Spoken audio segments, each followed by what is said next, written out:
9వ బడ్జెట్ని ఈరోజు ప్రవేశపెట్టడం జరిగింది. కర్తవ్య భవన్లో ఈ యొక్క బడ్జెట్లో దేశానికి 3 కర్తవ్యాలను ముఖ్యంగా మనం ముందు పెట్టడం జరిగింది. ఒకటి ఆర్థికమైనటువంటి ప్రగతి, రెండోది ప్రజల ఆకాంక్షలు, మూడోది సబ్కా సాత్ సబ్కా వికాస్.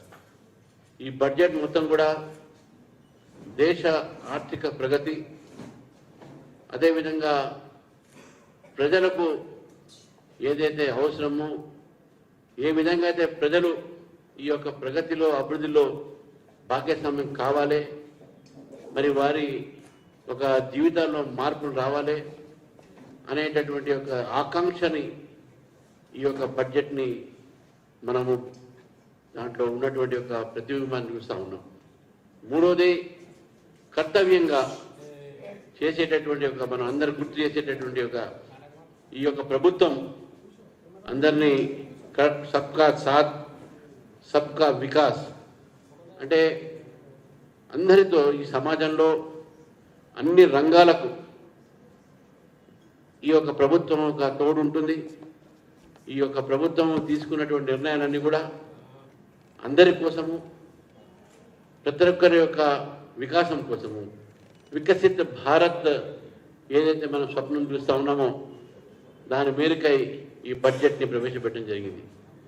ముఖ్యంగా తెలంగాణలో హైదరాబాద్ నుంచి అనేక స్థానాలకు స్పీడ్ ట్రైన్స్ ఈరోజు పెట్టడం జరిగింది.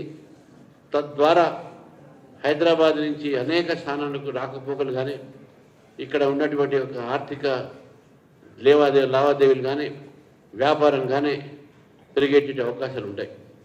ఎంఎస్ఎంఈ కానీ, గ్రోత్ సెంటర్స్ కానీ వీటన్నిటి కూడా మొత్తం రాష్ట్రంలో ఈరోజు అవకాశం ఉన్నది. తెలంగాణకు ఈ యొక్క నిర్ణయం వలన, ఈ విధానం వలన మంచి ఒక కారిడోర్, అది ఫార్మసీ కావచ్చు, ఎంఎస్ఎంఎస్సీ కావచ్చు, లేకుంటే ఏరోస్పేస్ ఇండస్ట్రీస్ కావచ్చు, రకరకాలైనటువంటి ఇండస్ట్రీస్ హైదరాబాద్ చుట్టుపక్కల వచ్చేటటువంటి అవకాశం ఉంటుంది. కాబట్టి ఈ నిర్ణయాలు ఏదైతే ఉన్నాయో, విధానాలు ఏదైతే ఉన్నాయో, ఒక భారత ప్రభుత్వం తీసుకున్న నిర్ణయాలు ఇవన్నీ కూడా మన భారత ఒక ఆర్థిక వ్యవస్థతో పాటు ప్రతి ఒక్కరికి కూడా దీంట్లో అభివృద్ధి చెందేటటువంటి అవకాశం ఉన్నాయి. ఇటు విద్యార్థులకు, ఇటు ఇండస్ట్రియల్ జోన్స్లో, ఇండస్ట్రియల్ సెక్టార్స్లో అక్కడ కాలేజెస్, ఎడ్యుకేషన్, హాస్పిటల్స్ ఇవన్నీ కూడా నిర్మాణం అవుతూ ఉన్నాయి. అదేవిధంగా ఇక్కడ మెడికల్ ఏదైతే ఫీల్డ్ ఉందో, క్యాన్సర్ ఒక మందులకు ధర తగ్గించడము, హాస్పిటల్స్ ముఖ్యంగా ఆయుర్వేదాలో హాస్పిటల్స్ని 2 జాతీయ స్థాయిలో హాస్పిటల్స్ నిర్మాణం చేయటము, ఆయుర్వేదానికి పెద్దపీఠం వేయటము, దాంతోపాటు హెల్త్ సెక్టార్లో కూడా అనేకమైన మార్పులు తీసుకురావడం జరిగింది. ఇవన్నీ కూడా ఈరోజు ఇన్కమ్ ట్యాక్స్ కూడా గతంలో ఏదైతే మన ఒక మధ్యవర్తి కుటుంబాలకు ఇన్కమ్ ట్యాక్స్ రేజ్ చేయడం జరిగిందో దాన్ని అదే విధంగా ఉంచి మరి భారతదేశ ఒక ఆర్థిక వ్యవస్థలో ఒక పెద్ద మార్పును తీసుకురావడానికి ఈ యొక్క బడ్జెట్ ఒక ప్రయత్నం చేసినటువంటి విషయాన్ని మనం గుర్తుపెట్టుకోవాలి. అనేక అంశాలు ఉన్నాయి, కానీ ముఖ్యంగా దీన్ని ఇండస్ట్రియల్ గ్రోత్ అవుతుందో, అది ఎడ్యుకేషన్ అవుతుందో, దీనికి లింక్ పెట్టి ఇండస్ట్రియల్ జోన్లోనే స్కిల్ డెవలప్మెంట్ కోసం అక్కడ ఉన్నటువంటి కళాశాలలు, విశ్వవిద్యాలయాలు ప్రైవేటైజేషన్తో పాటు ప్రభుత్వ రంగంలో కూడా అనేక మార్పులు చేర్పులు జరుగుతూ ఉన్నాయి. కాబట్టి బడ్జెట్ మన ఒక భారతదేశంలో అందరికీ, తర్వాత తెలంగాణ కూడా ఒక మంచి ఉపయోగకరమైనటువంటి ఒక బడ్జెట్గా మేము భావిస్తూ ఉన్నాం. ఎందుకంటే తీసుకున్న ప్రతి నిర్ణయం కూడా హైదరాబాద్, తెలంగాణలో దాన్ని అమలు పరచడం జరుగుతుంది. హైదరాబాద్లో ఉన్నటువంటి ఒక అనేక ప్రాంతాలు, తెలంగాణలో ఉన్న అనేక ప్రాంతాలు ఇవన్నీ కూడా ఆ ఒక నిర్ణయాలు ఈ యొక్క ఇక్కడ అమలు పరుస్తున్నాం. కాబట్టి దానివల్ల తెలంగాణ ప్రజలకు, తెలంగాణ యువతకు ముఖ్యంగా మంచి ఒక వారి ఆకాంక్ష తగ్గట్టు మంచి ఈ బడ్జెట్గా భావిస్తూ ఉన్నాము.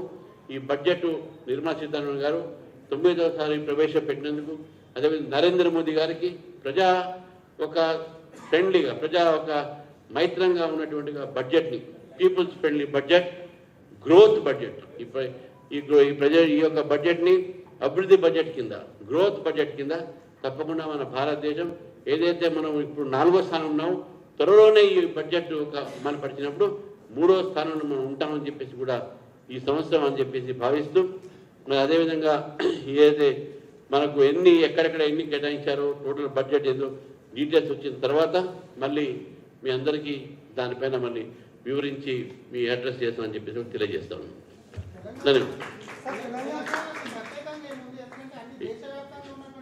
ఇప్పుడు తెలంగాణలో బడ్జెట్లో కూడా తెలంగాణ బడ్జెట్లో కూడా హైదరాబాదుకు, నల్గొండకు, కొడంగల్కు, ఖమ్మకు అట్లా ఉండదు. ఏ బడ్జెట్ అయినా మొత్తం దేశానికి ఉంటుంది, రాష్ట్రానికి ఉంటుంది. దాంట్లో తీసుకున్న నిర్ణయాలు ఆ ప్రాంతానికి ఎంతవరకు లాభం వస్తుంది ఎంతవరకు చూడాలి. ఈరోజు తీసుకున్నటువంటి నిర్ణయాలన్నీ కూడా తెలంగాణకు, ముఖ్యంగా హైదరాబాద్ ఉన్న చుట్టుపక్కల ప్రాంతాలకు మంచి ఉపయోగకరమైనటువంటి ఒక విషయాలు. ఎంత అలాట్మెంట్ అవుతుంది ఇవన్నీ కూడా డీటెయిల్స్ రేపు వస్తాయి, దాని మీద తర్వాత మాట్లాడచ్చు. ఏ ఒక్క బడ్జెట్ కూడా, ఏ రాష్ట్రం బడ్జెట్ కూడా, ఏ దేశం బడ్జెట్ కూడా ఒక ప్రాంతానికి అనేది బడ్జెట్ ఉండవు. Thank you. అట్లాంటి హైదరాబాద్ కూడా హైలైట్ చేశారు కదా. అంటే రైళ్ళు వద్దా, మనకు ట్రైన్స్ వద్దా, మనకు రైల్వే వద్దా. రైల్వే వల్ల చాలా ఎంప్లాయ్మెంట్ పెరుగుతుంది, మనకు ట్రాన్స్పోర్ట్ పెరుగుతుంది, టూరిజం పెరుగుతుంది. మరి అవి కూడా ఆలోచించాల్సిన అవసరం ఉంది. అప్పుడే కాదు, మీకు చాలా వరకు ఈ యొక్క ఇండస్ట్రియల్ గ్రోత్లో కూడా ముఖ్యంగా ఫార్మాలు, హైదరాబాద్ ఫార్మా హబ్ అది. వారు తీసుకున్న నిర్ణయాలు హైదరాబాద్ ఉన్న ఫార్మా చాలా పెద్ద ఎత్తున ఇక్కడ డెవలప్మెంట్ అయ్యే అవకాశం ఉంది. తర్వాత దాంతోపాటు ట్రేడ్తో పాటు మీకు ఇక్కడ ఉద్యోగ అవకాశాలు ఉంటాయి. తర్వాత ఇక్కడ ఎక్కడైతే గ్రోత్ సెంటర్స్ పెడతామో అక్కడ ఎడ్యుకేషన్ సెంటర్స్ కూడా పెడుతున్నాం. తద్వారా స్కిల్ డెవలప్మెంట్ హైదరాబాద్లో మ్యాక్సిమం బెనిఫిట్ తెలంగాణకు ఈ బడ్జెట్ ద్వారా వస్తుంది.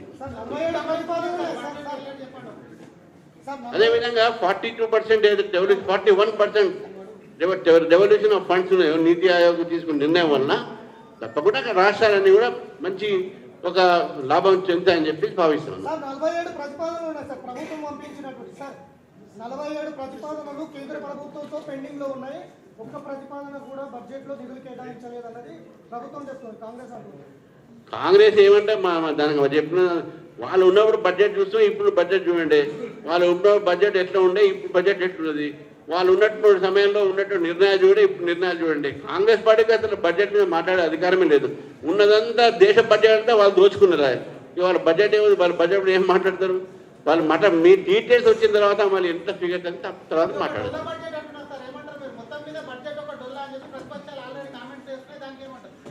మెదడు డొల్లా ఉంటాయి, ఇవన్నీ డొల్లానే ఉంటాయి.